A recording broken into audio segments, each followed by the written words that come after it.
So today is Cinco de Mayo. So what do Americans really know about what the holiday means? And is it really considered a holiday after all? Joining us now is Judge Veronica Galvan, who is going to separate fact from fiction. Now, what is one of them? I mean, we all know the common theme. When we say Cinco de Mayo, people are out, they're, partying. But that's not really what the holiday is about. As a matter of fact, it's quite regional.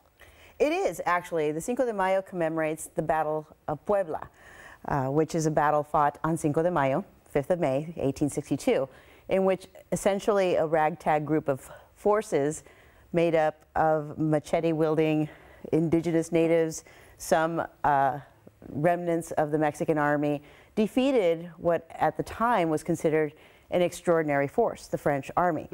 Now, it didn't stop the French occupation of Mexico, but it certainly was an extraordinary morale booster. If we think about a parallel kind of thing here in the United States, say April 19th, the Battle of Lexington and Concord, which was when revolutionaries here in the United States defeated, at that time, some of the British Army.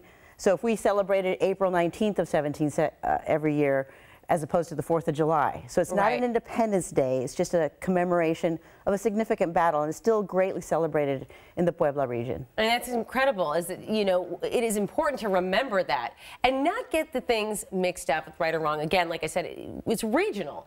The Battle of Puebla, there was also the Siege of Puebla. Tell us again how, really it is kind of something that it's almost it's more of a cultural remembrance in the spirit and the fabric of the people. How do you suppose it got so mixed up?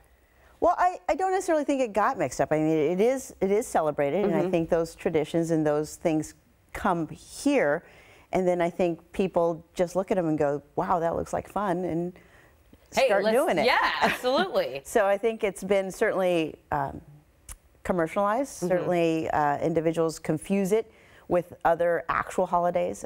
Mexican independence is actually September 16th, when they celebrate the Grito de Dolores, which is the cry, essentially, of independence, which was, Viva Mexico.